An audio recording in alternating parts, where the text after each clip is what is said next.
Hilda Labrada Gore, also known as Holistic Hilda, is a world traveler, speaker, and educator on a mission to help families reconnect with the simple health principles that have sustained humans for generations. Through her travels with Indigenous and traditional cultures around the world, she has uncovered practical ancestral wisdom that is accessible, affordable, and often hiding in plain sight. Today, Hilda teaches mothers and families how to reclaim their energy, vitality, and joy through nourishing foods, connection, sunlight, movement, and the everyday habits that support vibrant health. Hilda, welcome to the Livin'Sky Podcast. Thank you so much for having me, Lena. I'm happy to be here. Oh my gosh, I've been looking forward to this. And I met you at Meatstock back in May. And I just want to say I had such a struck moment when I first saw you there. And I was probably like, oh my gosh, that's Hilda. And I don't know if you noticed, because that was probably so creepy.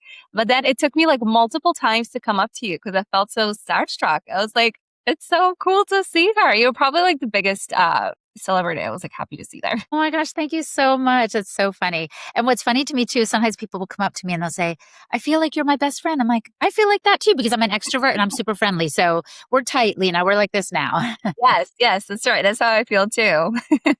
But for anybody who's not familiar with your work yet, can you just share a little bit about yourself and how you first found your way into the ancestral health world? Okay, it's a great question. So I sometimes like to start before I was born, which is kind of a ways ago now. But the story does start with the fact that I was born with a birth defect. So I was born with a hole in my heart between the lower two ventricles. Basically, it's like blood was backwashing. It wasn't going in the right direction. It wasn't oxygenating properly. Babies born with that condition are called blue babies. So at the time, because again, this was a number of years ago, they couldn't do like in utero, repairs or surgeries or anything like that. It was kind of back in the day. So they monitored me for years as a young kid, Lena, to see, is this hole going to repair itself on its own? Is it going to grow any bigger? How much danger is this child in? But at age 9, I had open heart surgery, which is a really big deal when you're 9 years old. I was actually really nervous. You can only imagine.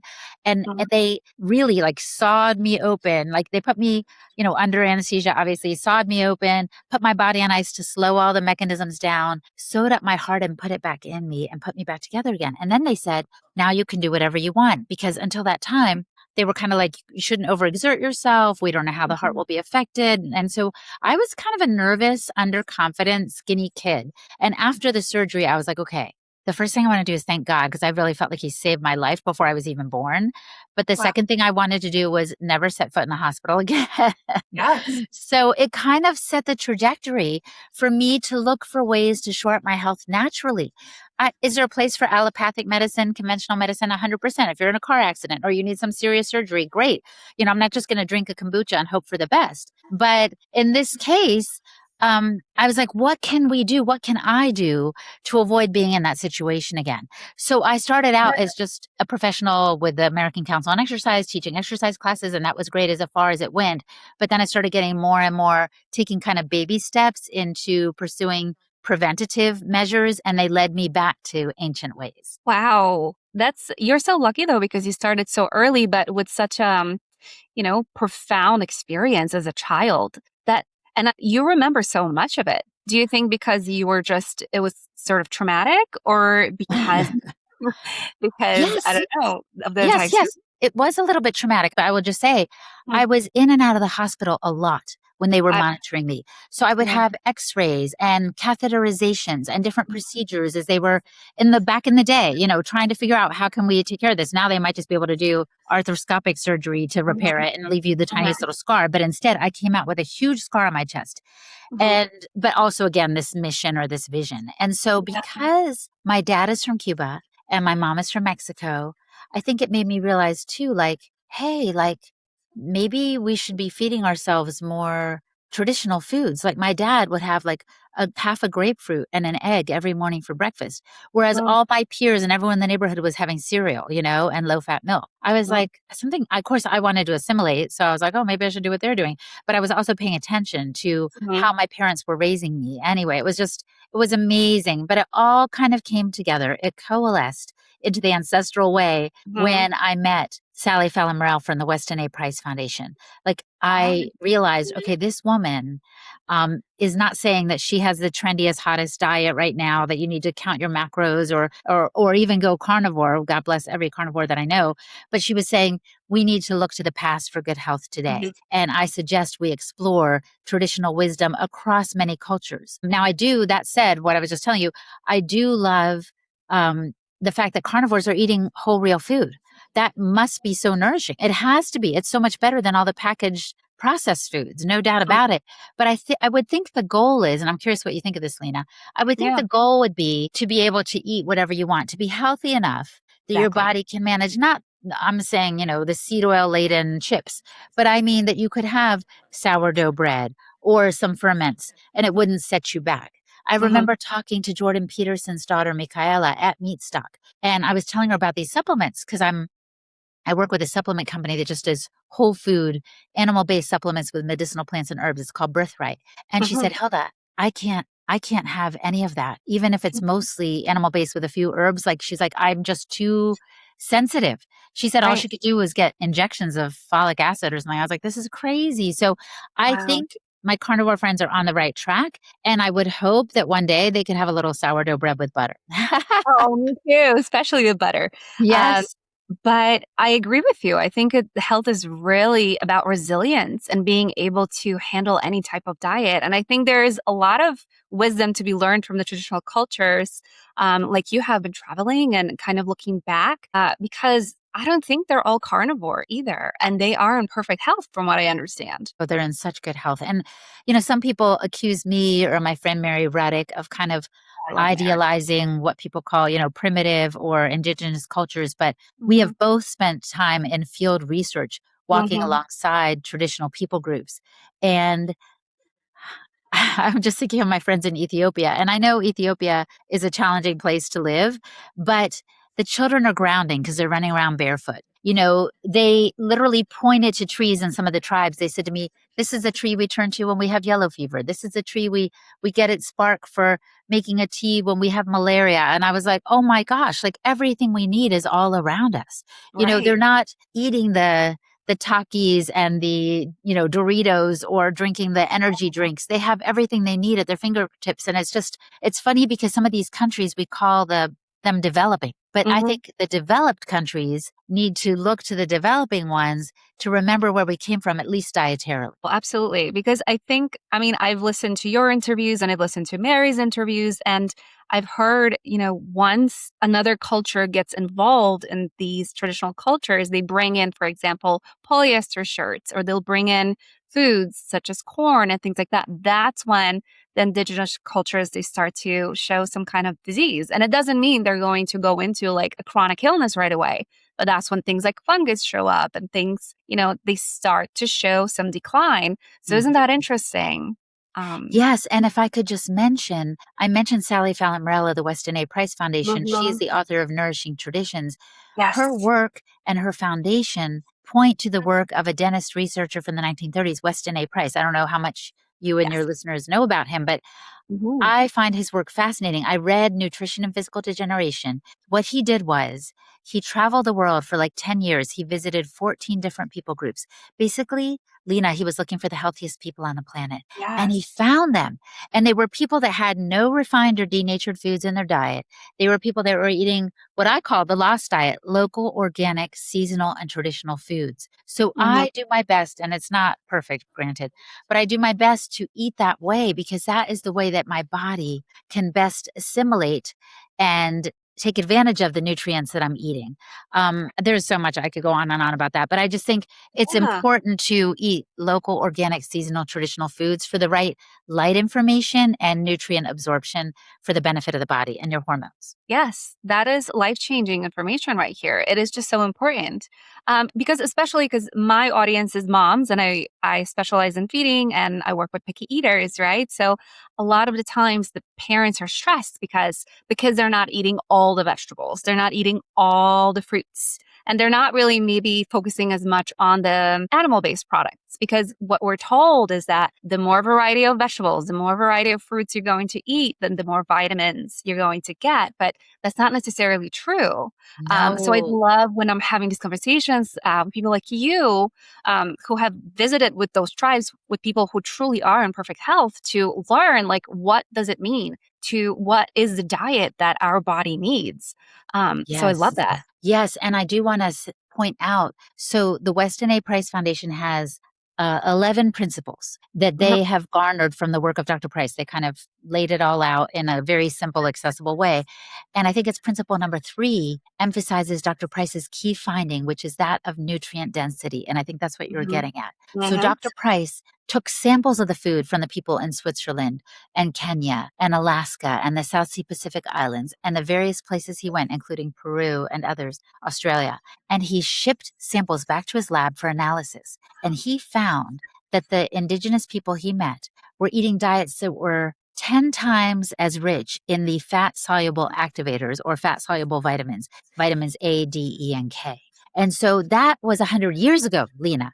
All this to say, they were getting more nutritional bang for their buck because they were eating the lost diet. So in the South Sea Pacific Islands, it was focused on seafood, probably. And in Kenya, it was meat and milk and blood.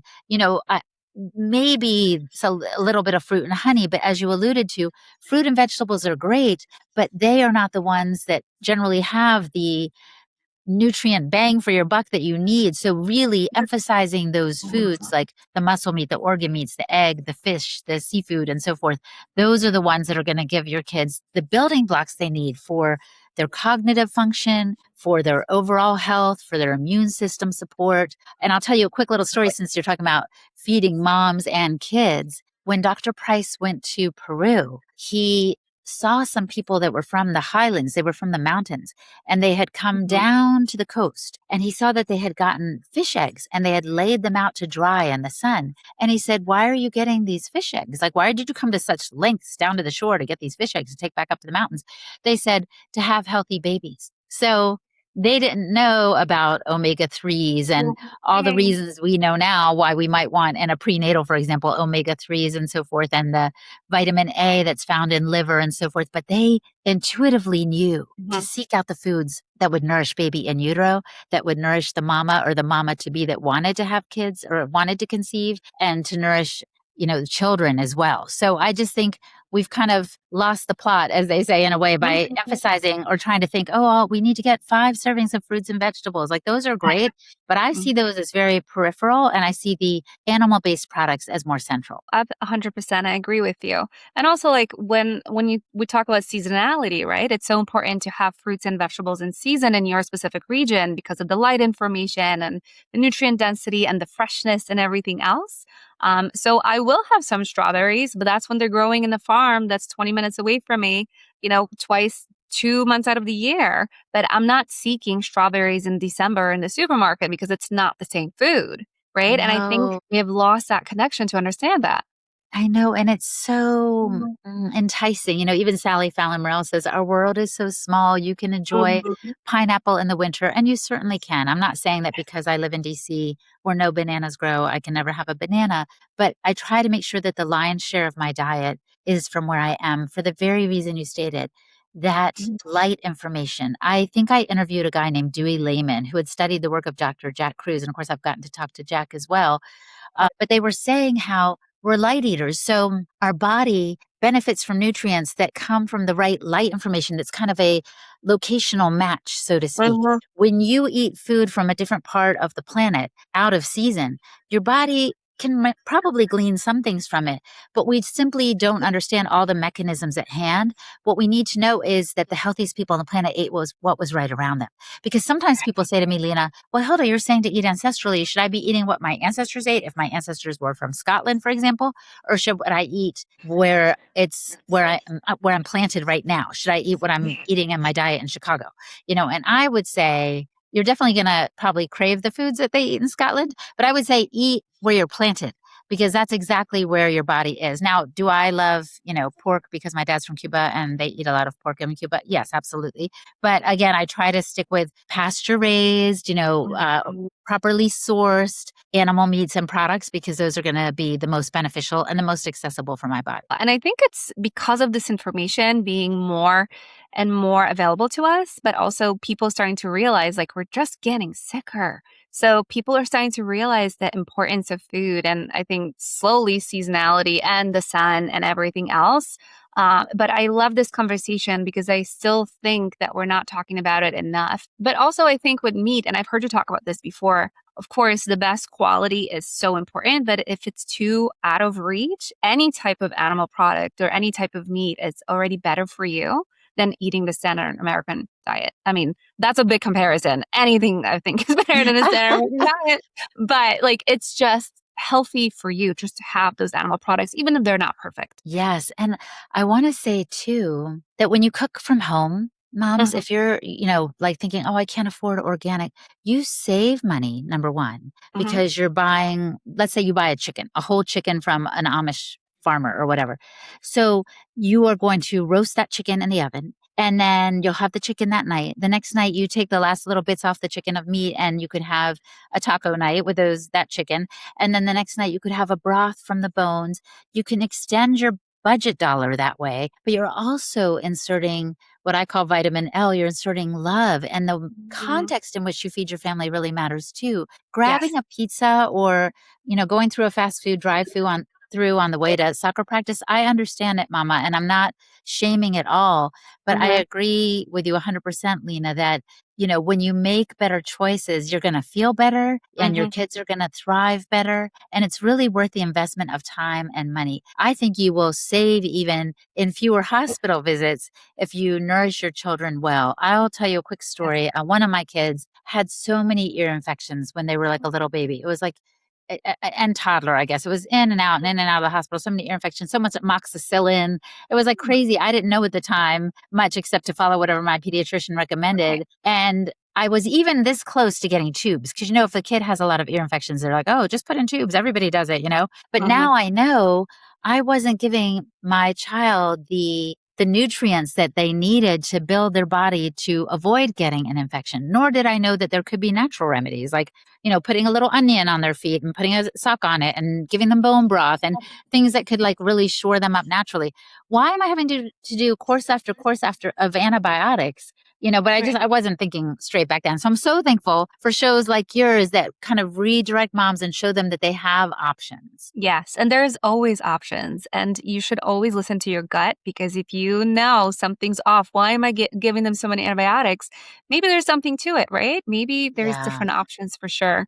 And I love that. And I think sometimes moms, doctors have this authority around them, and it's sometimes hard to say no, but it's okay to say no. I It's okay. I Yeah. know. It's just funny. And sometimes they'll even prescribe antibiotics for the kind of infection that isn't even addressed by antibiotics, Like, like they just prescribe them willy nilly. I think Dr. Natasha Campbell McBride says they pass it out like it's candy, they Yes. do. And it's just, you're like, okay, because you don't know any different. But as they Right. say, know better, do better. And Yeah. in some of the tribes I visited, I'm thinking specifically of some tribes along the Omo Valley in Ethiopia. These people had the remedies right at hand. And I do Mhm. think that good health isn't measured by never getting sick. Yes, your kids are going to get a cold or you're going to even be, knocked out for a few days with some kind of flu, but your body is resilient and it will build back up. And some Yes. doctors that I've talked to, because I've interviewed a lot on the Wise Traditions podcast,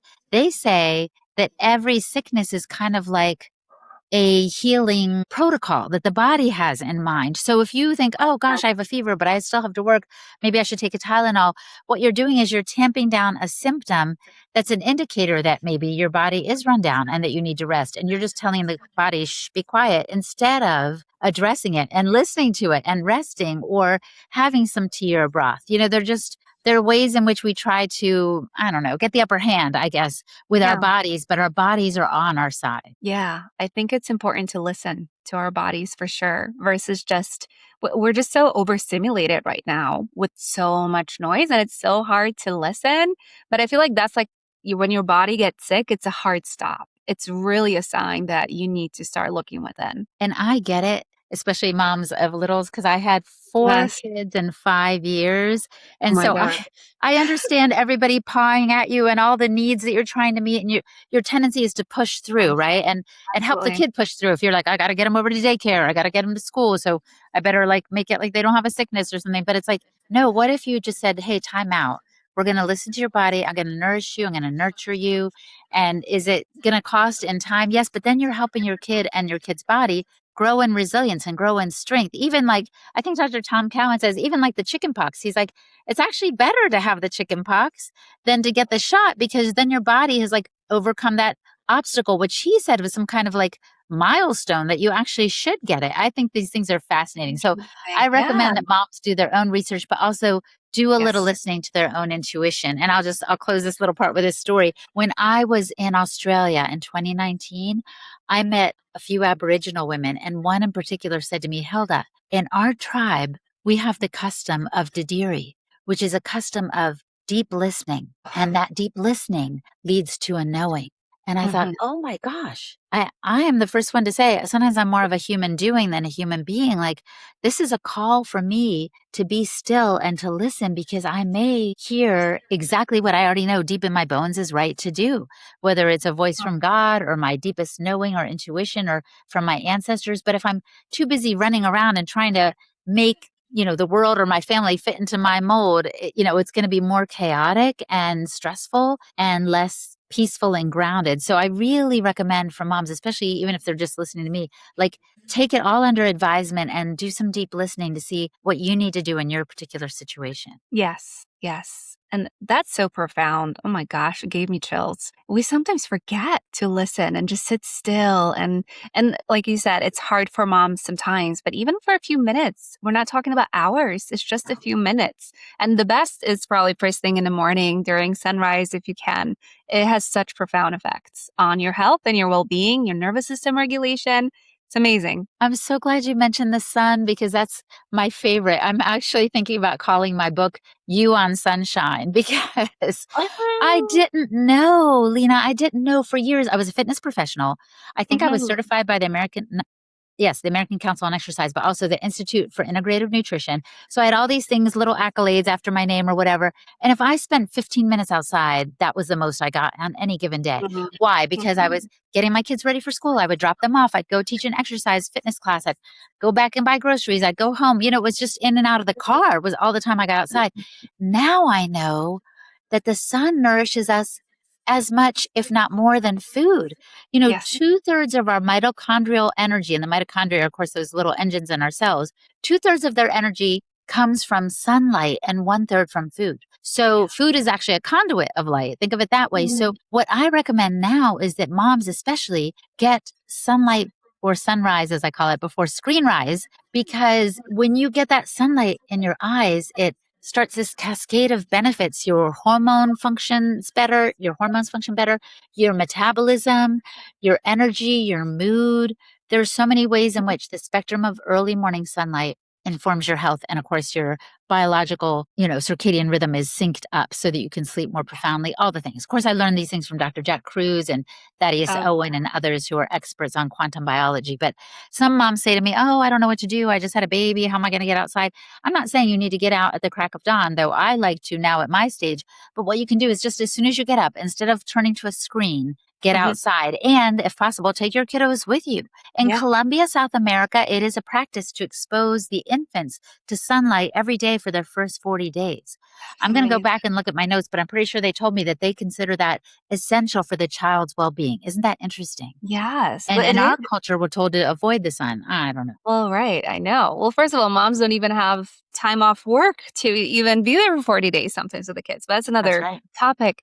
Yeah. But I love that so much. It's so important because, like I mentioned, I work with picky eaters, and sun is always part of my conversation with those families because most of our kids, they're overstimulated, they're on the screens. The first thing they do, I just had a consult with the family today, and the first thing the boy does is gets on a screen. And he says that it helps him to regulate himself, which I get because sometimes the familiarity of things and just kind of taking your mind off of things can be helpful. But that's the first thing I told the mom. Like, if you guys can just get outside first thing in the morning instead of getting on that screen, it's going to make such a big difference for him. Oh, 100%. Yeah. And did you know, I have a friend that is a trainer and Mhm. he uses the continuous glucose monitor. And he ate the exact same meal, one inside and one outside. It was a stack of pancakes. Don't ask me why. But anyway, um, I'm sure it was with maple syrup and maybe Right. some kind of wonderful einkorn flour. But the point is, he had a stack of pancakes inside. He had a stack of pancakes the next day outside. Nothing else changed except the environment. And his blood glucose spiked less when he ate Wow. outside. So when Wow. possible, I would say, mamas, have those picnic dinners or picnic breakfast or eat outside on a patio, whatever you can do on a screened-in porch to get that natural light to play a part in the digestion and the absorption of nutrients. Oh, absolutely. It makes such a big difference. And it's exciting for the kids because their nervous system regulates so much by being outside. So they're more willing to try new things. They're more willing to eat more or whatever it is that you have prepared for them. There's so many wins just by going outside. Such an easy swap sometimes, too, that we don't think about, right? 100%, Mm. 100%. And another thought I have for picky eaters, you might have heard my friend Corey Dunn. Do you know her? She's for Nutrient's Sake on Instagram. She Yeah. always says, make sure there's at least one thing on the table that your kid will eat. So Yes. you don't want to make a million specific meals because each kid or even your husband might have a different choice that he would make that night for dinner, but just make sure there's at least one thing for everybody. So like if I'm going to have, let's say, a beef stew, make sure that it's over rice, that one of the kids might just want to have the rice with butter on it. Okay, hun, that's what you're choosing, but I would hope there'd be something on the table for everyone. So there's no battleground over the meal, right? Mhm.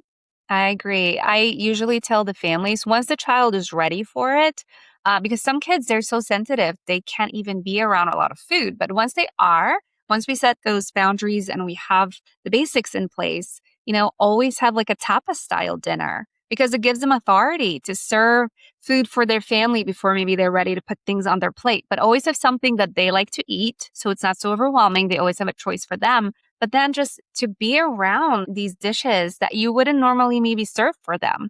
Because I think as parents, sometimes we kind of put our kids in a box to think like they don't eat this, they don't like this, they're not going to try this. And I've been there, I've done that as well. But sometimes our kids will surprise us if they have the opportunity to try different things without us even realizing they will. That's right. That's right. And you're right. Being outside will give them also maybe that flexibility or they'll feel more regulated to try something new. And yeah, there's so many ways to make sure that they feel secure and happy. That's a challenge though. I remember because one of my kids was so picky. I remember his teacher was like, "You're not sending him enough food." And I was like, "But he's Hmm. so careful about what he eats." I didn't know, I didn't know where to go at the Oh, time. But I also know you can be kind of wise about things. So that rice I mentioned earlier, I would mhm. make that in bone broth.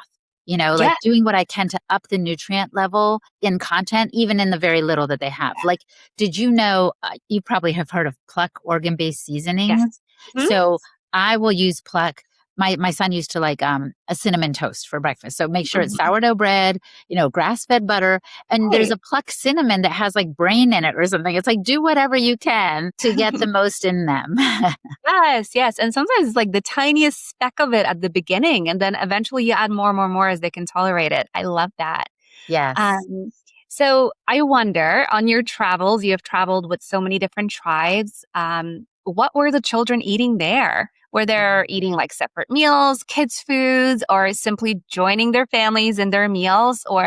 And what were some of the first foods they were introduced to as babies? That's a great question. Yeah, my experience in Ethiopia and Ecuador, everywhere I've been, and Peru, is that families eat together. So Yeah. number one, they're sharing the meal together, but not just as a nuclear family necessarily. A lot of times in community or extended family, Mhm. which is beautiful. And there's definitely no separate kids menu. Everyone's having the same food, which is wonderful because then when the kids get older they'll be like, okay, this is the stew dish that we have every Tuesday or whatever. And it's also often, like I said, the lost diet, but it's also just very nutrient rich. I'm thinking about Mongolia in particular. So I went there in 2022 or 2023 with Mary Ruddick, and I got to be with the Kazakh Eagle Hunters. So Mongolia, in case you don't know, is between China and Russia, and it's a very sparsely populated nation because it's harsh over there. It's harsh. It's like a lot of strong climate changes and it can be cold and so forth. So it's very inhospitable. So the people that live there are very rugged and strong because they're often experiencing the elements, which is one ancestral habit I like to point to, like get outside no matter the weather. There's no such thing as bad weather.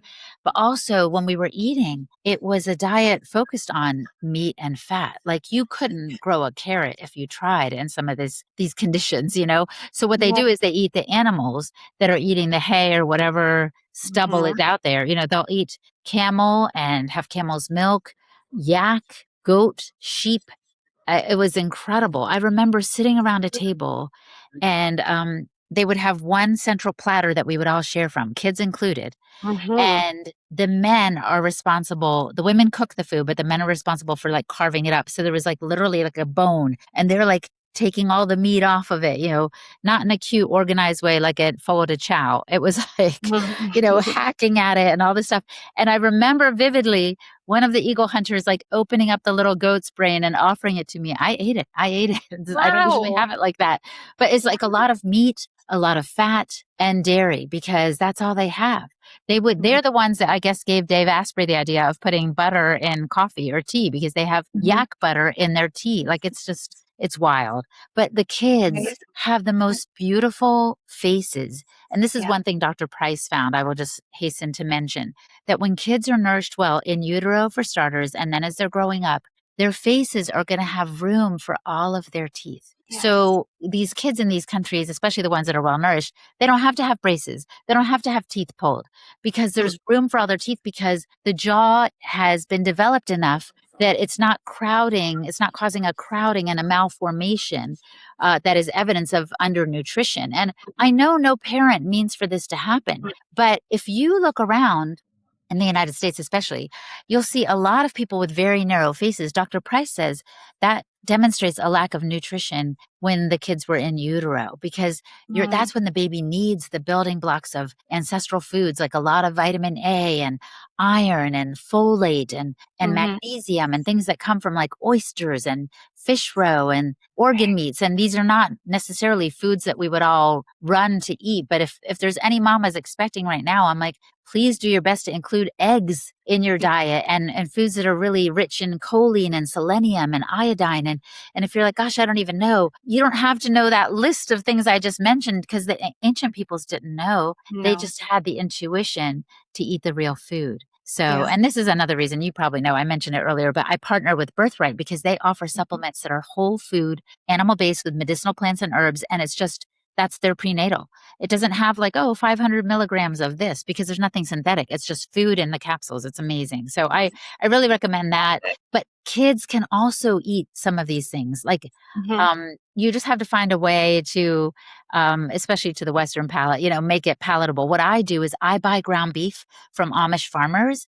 with the organ meats mixed in. So I would make burgers and meatloaf and spaghetti sauce with the organ meats mixed in. And my family was none the wiser and my kids were just that much healthier. Yes, I do the same. We actually just got our cow share from a local farm and they're able to mix it in for us for the first time. I was so excited when they told us. Yes.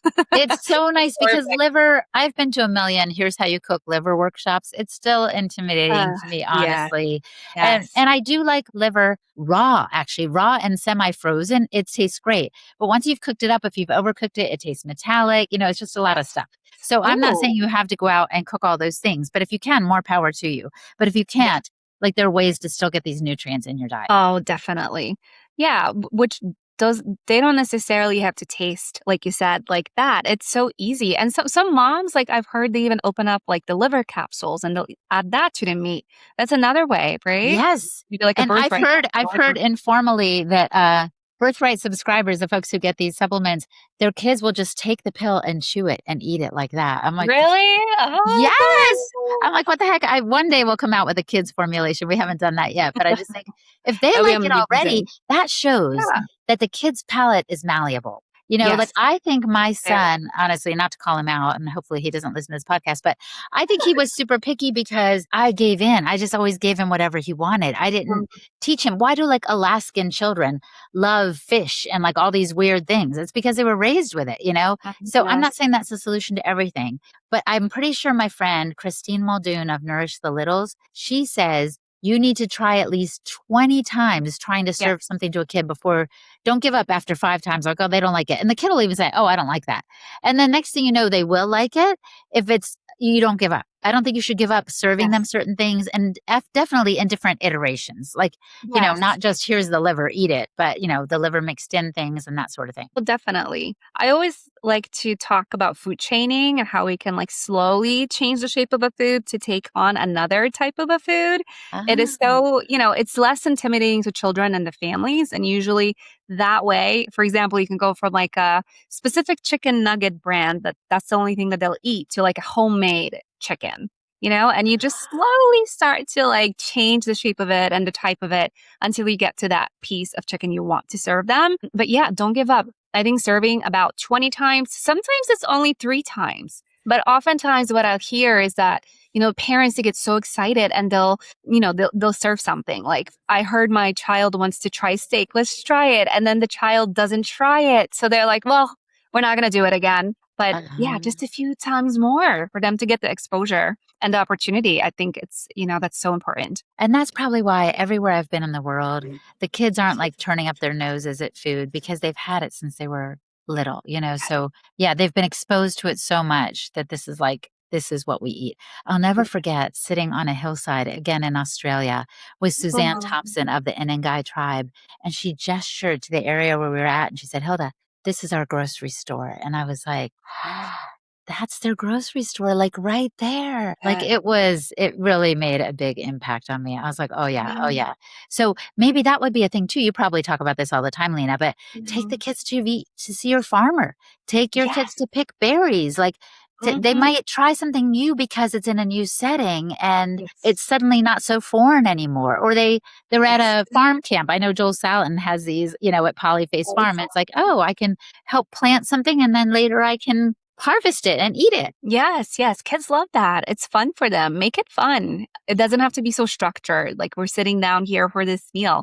Make it fun. Let them explore. And, kids explore before food gets to the plate. Give them that opportunity, like you said, in a grocery store, on the farm, in your own garden. Have them prep the food, cut it up, whatever it is. So before you put kind of the pressure on them to eat it, I think that can make a big difference for them. For sure.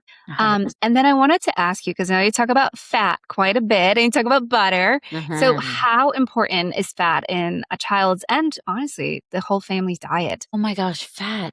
I don't know why it was maligned for so long, except that Yes. I will say this. In the grocery stores, all the big food companies, they care about profit more than your health. They're trying Mhm. to put products out that sell.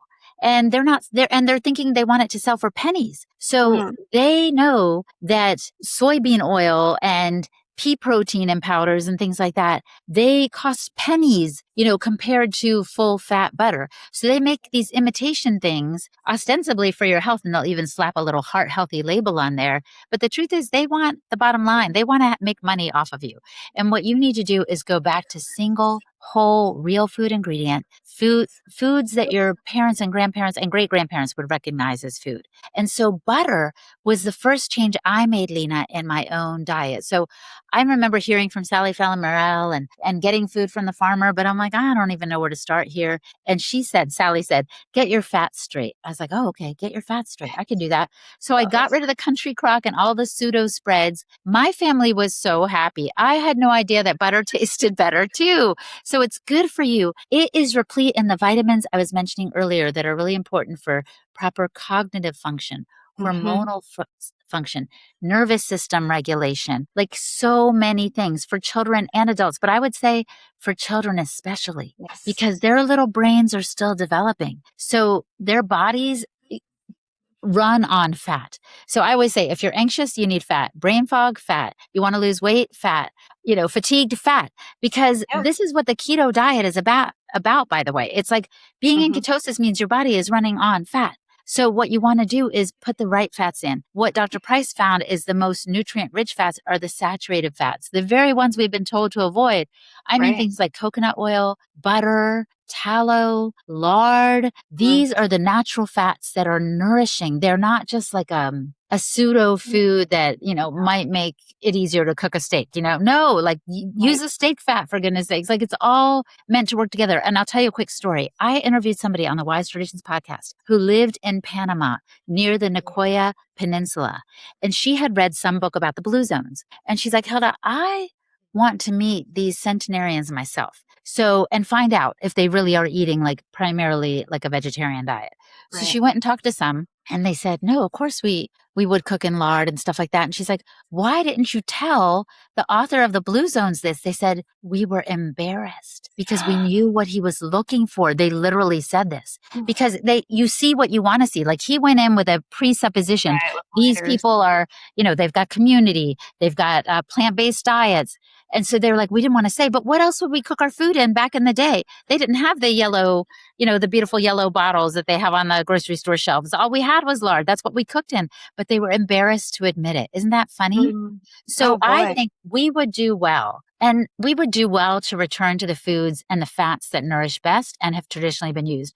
The problem with the seed oils, as they call them, and that's a better name than vegetable oil, because I don't know. I mean, besides corn, it's things like rapeseed and soybean and, it's just sunflowers. Like that's not really vegetables. Anyway, it's the seed oil is extracted with a very high extrusion process that changes the product so that it's not really understandable to the body. So you don't benefit. If there were any nourishment in there, your body wouldn't benefit from it anyway. Actually, what it does is it leads to inflammation. The way in which the rancid oils are bottled and packaged and processed. So I think it was Dr. Kate Shanahan who said, literally, it's like oxidative stress in a bottle. Like, so the seed oil hype is for real. But this is what I was going to end with on this section here, Lena, is that people shouldn't just take my word for it. I always say N equals 1, meaning experiment on yourself and your family. Just start using butter instead of country crock or some of the other spreads. I can't believe it's not butter. I can't believe people buy that. But anyway, try experiment on your family and see what happens after just a week or two. You will be surprised at how satiated you'll be. So your cravings may go down, how much more clarity you'll have with your brain function, how much less fatigue because your body wants to run on fat. And anything that you need. If you're anxious, your nervous system will feel more regulated. Like I'm not making up the hype about butter. It's a real thing and I can testify to it. Yeah, well, I'm taking your word for it because your memory is amazing. You remember everybody's name. I struggle with that so much. It's so cool. Oh, I'm doing all right. I'm doing all right for 60 something. I'm nearly going to hit the speed limit soon on the highways here. And I'm really happy about it because it's not just about longevity. It's about health span, right? What you want is to be as healthy as you can for as long as possible. And what you choose today, mama, matters for your tomorrow, but also your children's tomorrow. So give your kids and family and yourself the best foundation you can. I have 6 ancient habits that I always point to for well-being, and sustenance or nutrition is one of them because it is undoubtedly one of the strongest pillars for your family's health. And I call it mom's health insurance because, like I said, the more you spend on the food bills, the less you'll spend on the doctor bills. And this is played out in Europe. People spend more on food and less at the doctor. And in the US, we spend less on food and more at the doctor. Oh, 100%. I also think European Union kind of has stricter laws around food too. So there is a lot of foods that are not allowed there or chemicals that are not allowed there. And they're not perfect. I mean, there's a lot of things to be said about European Union, but like in terms of, I think what's allowed in the food, it's a bit different. But Absolutely. I'm originally from Poland. So I was born in Europe. And I lived in Spain for a while. So I'm, pretty versed there. I mean, as much as I can be. But we go back every year. And I've also traveled the world. I've been to like 35 different countries, not with ancestral communities, though, which I mean, that's incredible to do. I wish to do that one day.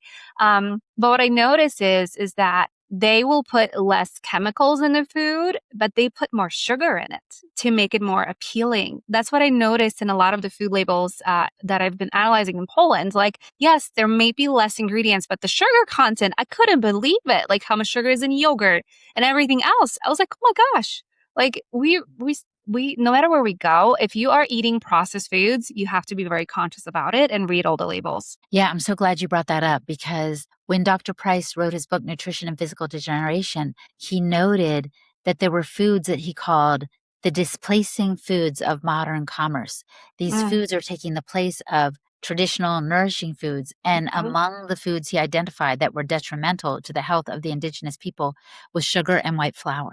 So I guess some people call them like the white horses, but like they're really, really damaging. I used to tell my mom, may she rest in peace, I was like, Mom, when you drink a soda, it's not just a zero, it's like a negative. It's stealing from your bone density. Like it's stripping you of things that your body needs, and it's addicting. Like it's so messed up. So yeah, we would do well to make sure we're reading those labels, or try your best to buy food without labels. Like the less packaged, the better. And this is one thing Dr. Price noted too. In the healthiest tribes, there were no refined or denatured foods. So they didn't have a lot of canned or packaged or processed foods. So do your best, Mama, to shop the perimeter of the grocery store or farmers markets. And I want to put in a quick plug for Farm Match. I jokingly say it's like Tinder for farms, but it's definitely a place that you can go to, plug in your address, and they'll help you find farms near you that deliver or participate in farmers markets or have drop-off points.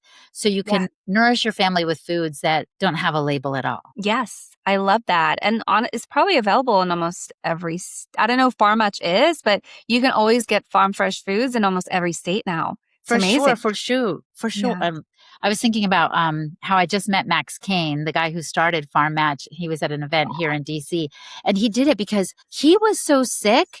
Let me just say, for anyone who's like, oh, I'm too far gone, I have a chronic disease, I'm pretty sure he had something like chronic Crohn's or something like that was really bad. So he was on disability for life. And then because he started eating whole, real foods, he reversed his diagnosis. He became healthy. He contacted the agency in Washington, D.C. and said, I want to get off the, disability list. And they were like, we don't have a mechanism for that because no one has ever reached out to us to ask for that. He's like, no, I want to get off the list. Like, I don't want to take this money anymore. I'm fine. And they were like, we don't have a way to do it. Like, isn't that crazy? That's so nobody crazy. is ever too far gone, in my opinion.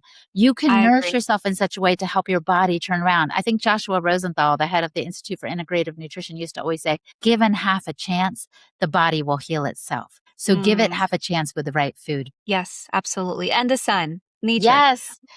So let's talk about your course. Yes. Let's talk about the Mother Code, because that's your course that you have created, and you talk about the 6 habits for endless energy. Can you walk us through? I know you spoke about a few of them, but can you walk us through them? Because I think that's important. Thank you for asking. I mean, I have to laugh, Lena, because I'm like, the Mother Code. Why did I call it that? It sounds like it's going to be like a programming class or something. But I guess I was thinking like crack the code on motherhood. Yeah, and it starts with this. It starts with nourishing yourself. Because honestly, if you're depleted, Mama, like how are you going to care for your family? They're going to get on every last nerve. And I know how challenging it is. Like I said, I had 4 kids in 5 years. My womb was like an accordion, in and out and in and out. It was crazy. And so it was a very busy time. And so I started thinking, how can I hold the hand of the mom who's holding the hand of the little one? How can I encourage her? I'm a grandmother now. So I was like, let me be there. So the Mother Code is just a way to establish new rhythms. I know moms don't need one more thing to do. And probably calling a course is too big of a word, because a course sounds like you're going to be sitting in a university classroom for, so many hours a week. It's really 6 little units of about 45 minutes each max that lead people to ancestral rhythms that they can start to incorporate in their lives. And the testimonials I've gotten back are fabulous. People's energy shoots through the roof, just taking on one. But these are the 6. I'll tell you real quick. The first is sunshine. And I will say, like I said, sunrise before screen rise, do your best to get out in that early morning sun, even if it's just 10 or 15 minutes. Take some breaks when possible with your kiddos those during the day because that really helps your own cortisol level go down. And every spectrum of the sunlight, even the UVA and UVB light, is important for vitamin D synthesis and for other functions that we can't quite name or put our finger on. So I'm really big on this. And of course, I've seen it around the world. In Peru, it stands out to me that some little farm children I met in the mountains outside of a town called Aija just had the most beautiful kind of ruddy complexions. And it wasn't because of eczema or acne. It was because they spent sufficient time in the sunlight. And I couldn't help but contrast that with kids I saw at the university who were like pale and hunched over. And I was like, oh my gosh, like who's being more nourished right now? It's not the kid in the library under the fluorescent lights and in front of their laptop. And this can be moms too, right? So sunrise before screen rise is number one, get that sun. And it is your kind of like your fire, your inner fire, what you can get from the sun. And number two is sleep. I call that mom's natural detox because I used to think you had to do like a coffee enema or a green smoothie or something to get everything out of your system. Yeah. But sleep is the way that the body takes out the trash. You know, I always thought there was just a lymphatic system. Turns out there's a glymphatic system, meaning that your brain also has a way of getting rid of the cellular debris. And if you don't get sufficient sleep, mama, no wonder you have trouble remembering things the next day, or your kids are getting on your last nerve. You have too much trash accumulated kind of in your brain and in your body. So sleep really matters. And I know that it's hard, especially when you're in baby boot camp and your baby is like an infant and waking up all the time. I get that, but do the best you can to set yourself up for success. And of course, around the world, once the sun goes down, they've got no light source except for maybe a candle or a flame from a fire. So this is where the developing nations have a foothold over us because we have all this artificial light. And what it's doing is it's making us think it's midday instead of midnight. So I used to stay up. Once my kids got in bed, this was my routine, Lena.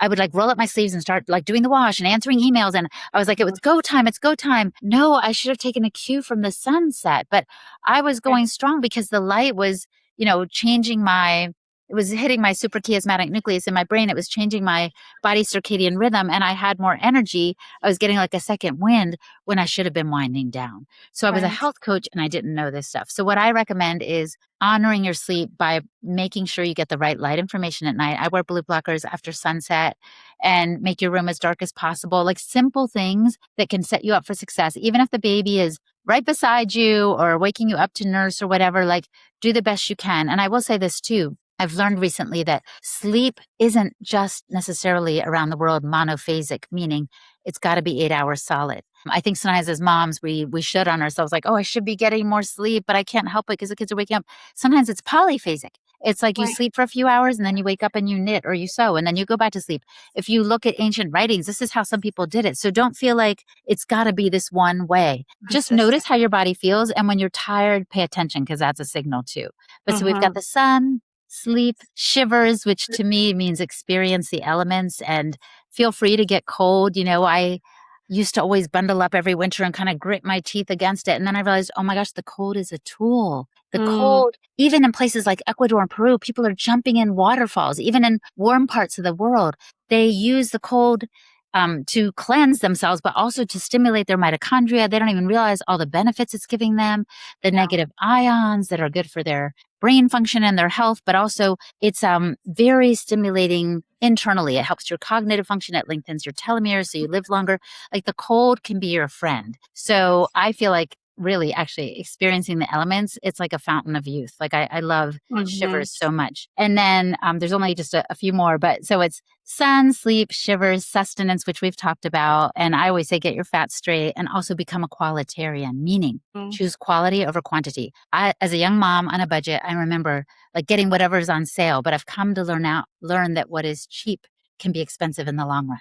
So I'd rather invest in my food at the front end rather than, like I said earlier, paying the doctor on the back end. So become a qualitarian. And then the fifth one is strength. So mamas, you know this, but you've got to stay strong physically because it helps your mental and emotional resilience as well. If I don't work out on any given day, I feel discouraged and like a blob, and I know that could happen when you have little ones all around you too, but you can do 10 minutes of walking, right?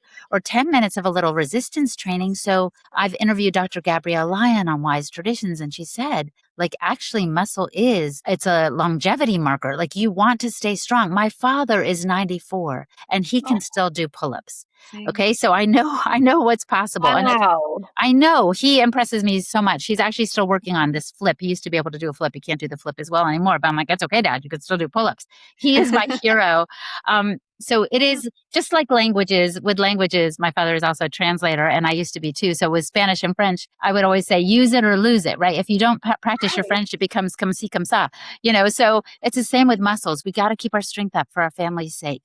And Mhm. the last but not least, actually, of the 6 secrets or habits that I like to share. And I'm just giving you the broad overview because there's more Mhm. technical stuff and more tips for actually inviting your family in to kind of Amazing. establish these new rhythms. But the last one is one of my favorites, and it's spirit. It's Mm. because I say, what good is it if you have an organic meal in front of you and you've worked out that day, if there's tension in your heart or anxiety or you're discouraged or depressed? Like we have to do what makes our soul shine. So I Yes. recommend that moms find, yes, local community or faith, church, people around them that like lift them up, or even hobbies of dancing or playing guitar, whatever it is, something so that you can kind of release the stress and embrace the vision for what's possible. And because your kids are watching you, and it's not a matter of just gritting your teeth and getting through life, but enjoying the journey. And I have Mhm. one quick story to tell about this. So when I was in Ecuador in 2021, I met a community of Quechua people, and they said, Hilda, in 2020, we got hit by COVID too. And they Mm. said, what we did was the women said we gathered some medicinal plants and herbs and we took them to every household that was affected in our community. And they said no one was hospitalized and no Amazing. one died. And I said, can I see the Mm. list of medicinal Right. plants and herbs? Because I was like, I want to know. They never gave it to me. But then, Lena, I figured this out. It wasn't just what they gave them, it was the context in which it was Yes. given. It was the context of Mhm. love and support. So Mm. I'm talking to any type A mama out there who's like me, like leave the dishes in the sink. If your kid is crying, leave that last dish. You can get to it later, but Yes. give them a hug and get Mhm. outside. Do things that nurture all of you. The laundry is always going to be there. Trust me. The dishes are always going to need cleaning. It's like a never ending cycle, but you have to do things that speak to your spirit. And one small thing that I do recommend, in my little course is just even having a gratitude jar in the kitchen that walking Oh, by your oh. kids of different ages can write down something they're thankful for, toss it in the jar, and then on Sunday, pull it out and everyone just reads the things you're thankful for. Because you can lose sight of those things in the minutia of life, right? Like, oh Mhm. my gosh, today was such a struggle. But then you remember, even read them at dinner time. Then you remember, oh my gosh, yeah, we saw a little bunny this morning. I literally saw a bunny in the park recently. And it's like, Aw, oh yeah, so like yeah, life is challenging as a mom. And I will say, I really think that healthy ancestral rhythms are a key because you don't need a prescription or a physician or a don't. program or a new product or hyperbaric chamber to help your body heal. It really can be found in ancient rhythms for your health and for your family's health. Yes. And this is it's I don't want to say easy, but it's not complicated because I feel like we have made health so complicated with all the big gadgets and all the supplements and everything we need to get and have. And it doesn't have to be like that. It could be the simple things like you have mentioned. I love it so much, Hilda. I'm so glad you created this. Oh my gosh, you're welcome. Yeah, I'm really, really happy about it. And like I said, I'm writing a book that's going to be Yes, like tell a me about. companion to the course because I just do feel like we've overcomplicated and it gets overwhelming. Did you see the thing Yes. online recently? They're like, don't put don't put bananas in your smoothies because Yeah. it has, some polyphenol detractor thing and that Oh oxide. And I God, was like, what the heck? Like, I listen to know. your intuition, mama, and look back for good health. Don't look to the, 20 somethings that are just, trying to say something to get some clicks.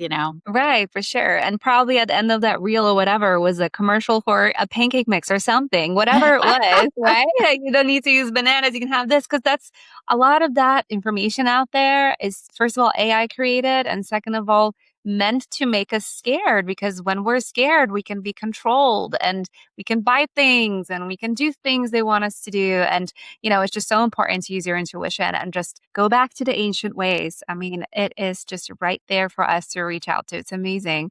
Yes. One thing you're making me think about is how easy it is to let fear creep in, right? Or, discouragement because social media, brings it all like, oh my gosh, that mom looks so hot. And she's only that many weeks postpartum. You're like, what the heck? I don't measure up. It's just so easy to fall into that. Or you find out about, more data centers cropping up and how they're using all this water and they're getting all this information. It's like perfect love casts out fear. So that's why the spirit piece is especially important, I think, to look for things that remind you that, yeah, life is good and that you are loved. And then that is something that you would let bubble up in your own life and pour out to your family, as opposed to letting the discouragement and the comparison trap get to you. Yes, yes. And it's easy to get sucked into it, but it's good to have these little reminders. And there's so many ways also to disconnect from that and just be more connected. And I mean, I want to talk about a gadget here for a second, but then, just being outside in the sun naturally calms you down and brings you back to these lessons, I feel like. Every time, like when I prepped to do a podcast or when I was prepping for this interview, I was listening to different podcasts you were doing and just looking into you. And I wanted to write down all the questions. And every time I wanted to do that, I went on a walk because that's when I get the most clarity. This is when I have the best ideas. And I just go on my little phone and I type up all my questions. And that's how I prep. Because when I'm here in my room and I want to sit down and create a list of questions, it's just a jumble. Like it's not great. It's, like I feel like we do our best work when we connect in this way. Absolutely. Yeah. And you're really encouraging me as I'm finishing up my book. I'm like, I want to write outside more. The problem in my backyard is there's lots of mosquitoes. So I have to get the fan rolling or something. But I do my best to like get outside, sit on a little stability ball and, and pump things out. So, and I know it's good to pay attention. I really like what you brought up, Lena, because it's good to pay attention to our environment. We might not realize, oh my gosh, I haven't been outside that much today or whatever it is, and how these things could be weighing on us and on our kids too. We think, oh, they're just having a meltdown. There goes my kid again. There's another meltdown. But it's like, pay attention. What has he eaten so far today? What has his environment been like? Because sometimes there's undercurrents, in their life, but in our own too. Like, oh, we got that text that set us off and we didn't realize it. Now we're reacting to our kids instead of acting in love. So much to pay attention to. But that's why the be still part of the Didiri really matters to me too. What I try to do is I bookend my day with, I start off screens and I end off screens and I do a morning walk like you were suggesting, and I pray and I think and I ruminate on things to help me, how can I put it?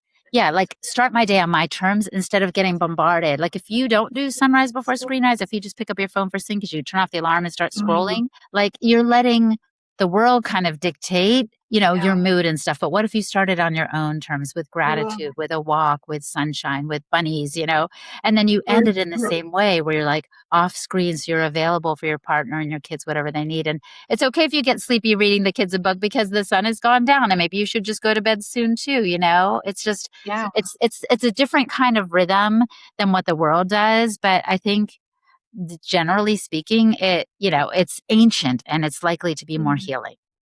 Oh, 100%.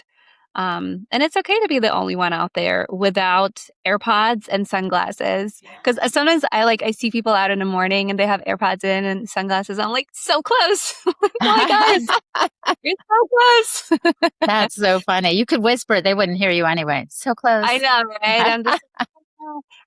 I'm so always tempted to say something, but I'm going to be the crazy person like talking about that. But I think soon enough, this is going to be just common knowledge. Yes. And I don't know if you noticed with the World Cup players, I saw Paul Saladino where someone commented that a lot of them had wired headphones instead of AirPods. And it's like they've gotten the memo. Someone's told them like those things can fry your brain, like you're just putting the radiation straight there. And the other thing I would say to mamas too, if you're worried about your teen because they're starting to get into gaming or whatever devices, like I always say this, and I think it's really true, more is caught than taught. So what you model, and even you, Lena, on your walk, what you model is a different way of living that they might not even realize. Like they might not even notice you actually because they're so consumed with whatever they're listening to. But hopefully if they did, and if your kiddos noticed, then they'd be like, oh yeah, like you're showing them what's possible. And that's a beautiful thing. And then that could lead to curiosity and then maybe some change in their own lives. Yeah. I really agree with you. I think it's our kids learn the most from modeling. So if there's something you want them to learn or maybe a behavior you want them to change, you should do it first, right? Because sometimes we get caught up and we're the ones who don't eat all the meat, or we're the ones who are picky at the table, but then we're expecting our kids to eat anything we want them to eat. And unfortunately, sometimes we just have to look back and be the biggest model for them. Um, Absolutely, absolutely. And going back to what my friend Corey was saying, just to wrap that part up, she said yeah. that it's your responsibility as the mom to put the food on the table. It's their responsibility to choose what to eat. So Yes. again, to avoid the bucking heads, it might be Mhm. smart, like I said, to make sure there's something on the table that they will eat, but never to force it because you don't want to be forced to eat something, right? No, especially if it doesn't feel safe to their body right now, right? Because it's so dysregulated. Mm-hmm. There's a reason why they're not eating, and it's not behavioral. That's just Right. their way of protecting themselves. We have to look within to see what's really causing it. Oh, Um, so I couldn't interesting. agree more. Yeah, yes. It's picky eating is often labeled as behavioral, and it's something that kids pick up or they start to do, but that's only the tip of an iceberg. You have to look at what's underneath the water. You have to look at their health, their nutritional deficiencies. You have to look at their microbiome. There's so many different areas you have to look at. Their oral motor skills. Like so many kids, like you've mentioned, now have underdeveloped jaws, and they're might not have the strength to chew a steak, or they might not have the strength to break down the food, a whole food fully. So there's a lot of things to consider there: breathing, airway issues. So there's a reason Mm. for it, Mama. So it's just important to keep that in mind, because our kids never want to be bad. They don't want to be, make us upset.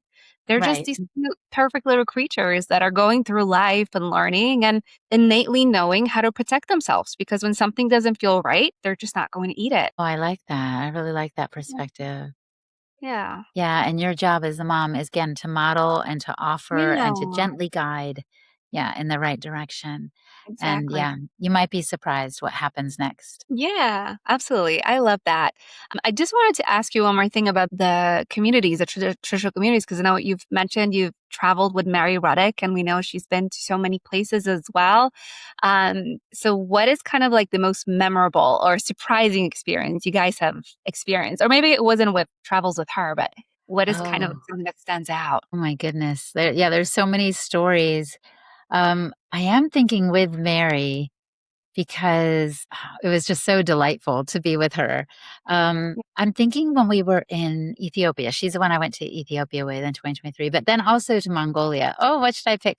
Um, I would say it was what we experienced in Mongolia. It was the hospitality. Like I Oh, was saying earlier, it's an inhospitable environment, but the mhm, Mongolian people, especially those that live in the gurs or the yurts, so they're not in the mhm, capital city of Ulaanbaatar. They're located all over the place in these very distant yurts or gurs, which are these round homes, almost tent-like structures that are mobile. What they mhm. do is when they leave their home, they actually leave it open. So if anyone is traveling, they can stop in and serve themselves some food. Like it's that Oh my kind of gosh. hospitality. Can you imagine? Yes, I'm like, wow. And so that to me spoke volumes about their open arm policy. yeah, And it was something that, I would like to imitate. But now in our day and age, people won't call you, let alone text to say, hey, can I come by? Like it doesn't happen right. much. But looking for ways to be hospitable with our neighbors, Mhm. yeah, with our friends and family like that, it just modeled a lot to me. And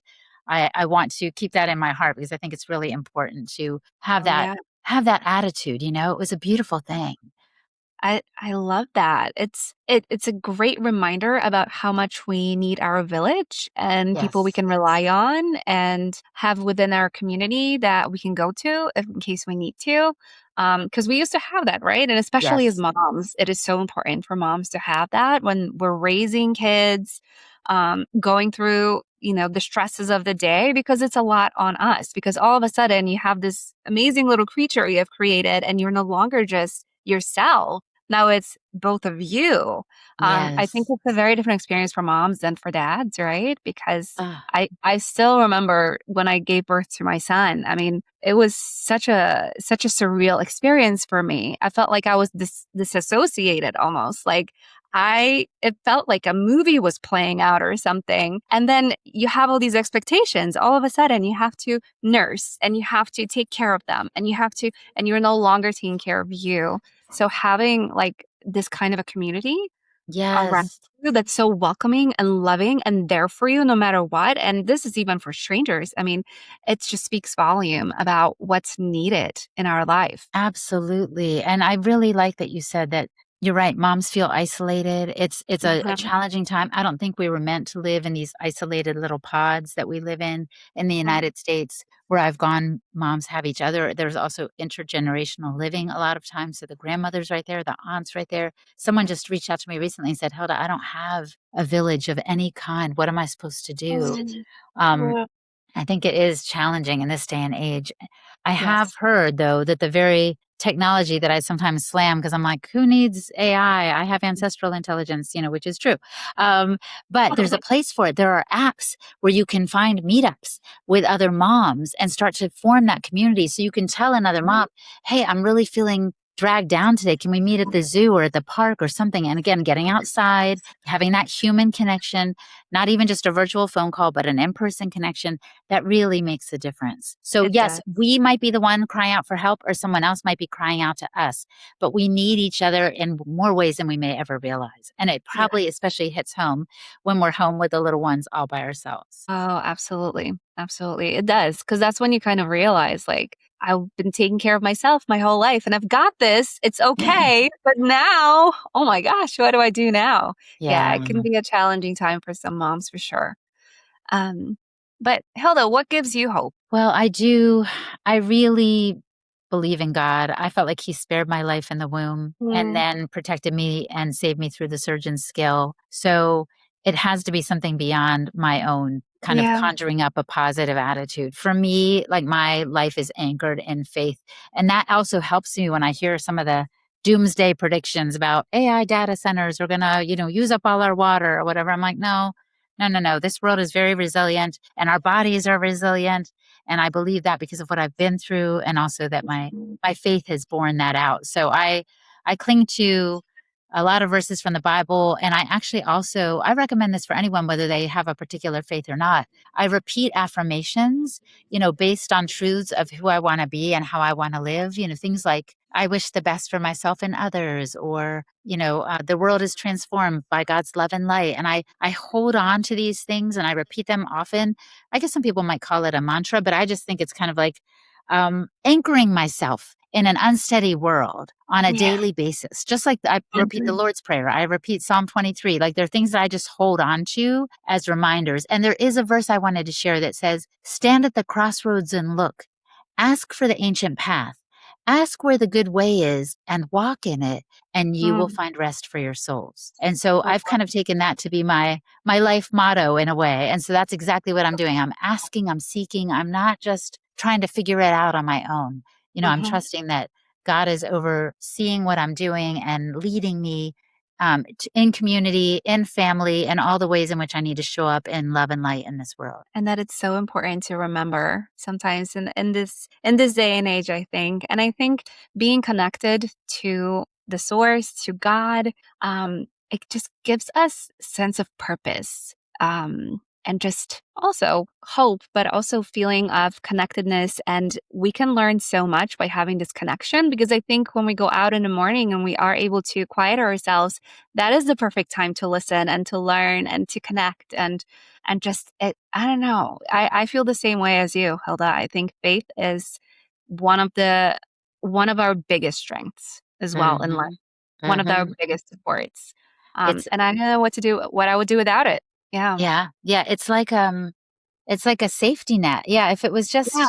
us, temporarily passing through this life, it would Yeah. feel very meaningless to me. But knowing Yes. that I'm here on purpose at Mhm. exactly the time I'm supposed to be for a reason, and even when it felt some years like I was like, oh my gosh, I'm, wiping so many orifices on my kids, like I was wiping bottoms and wiping noses and, faces. And I was like, no one's going to remember this. And then I thought, oh, I'm learning resilience and patience. Like God is using this as like I'm a little rock in a gemstone tumbler. Like He's Mm, using this to make me more who I'm supposed to be.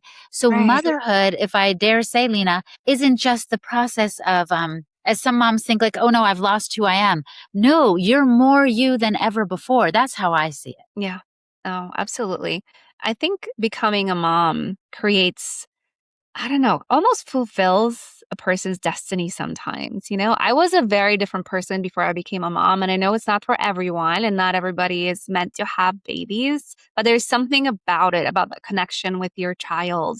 There's just nothing else like it It's in this so world. amazing. And I will give hope to anyone who has a lot of little mouths and bottoms to wipe, as I was saying, that as your kids get older, my experience has been they become some of your best friends.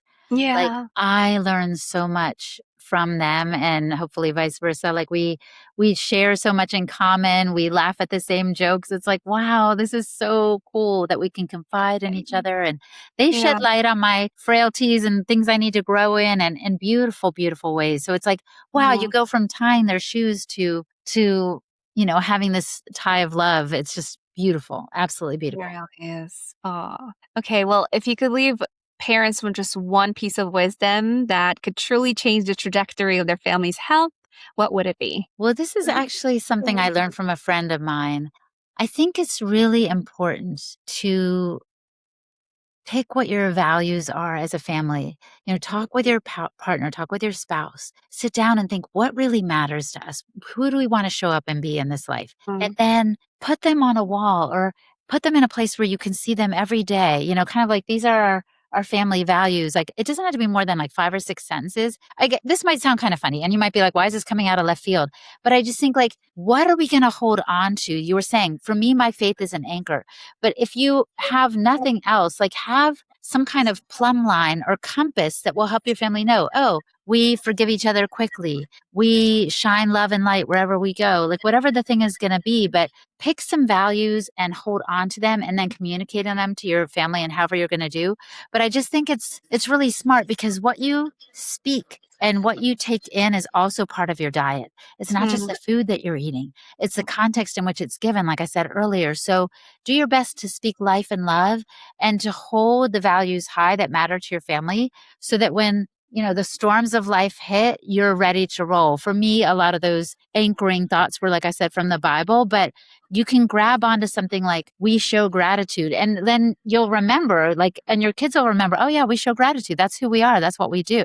And I would think that would mm. help direct you in the craziness of life. Yes, that's so powerful. Thank you. And I love that of the idea of having it on your wall and of the gratitude jar.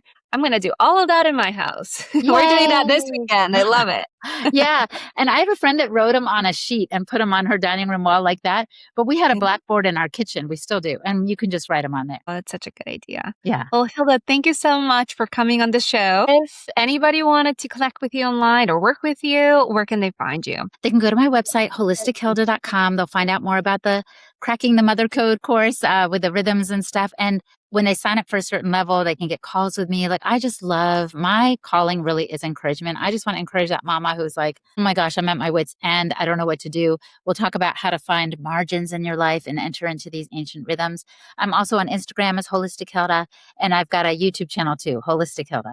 Oh, Substack too. Oh my gosh, you do a lot. That's amazing. That's great. Well, I'm going to make sure to include all of that in our show notes. Thank you so much for coming on the show today, Hilda. This was an incredible and enriching conversation. It's absolutely been my pleasure. Thanks for having me.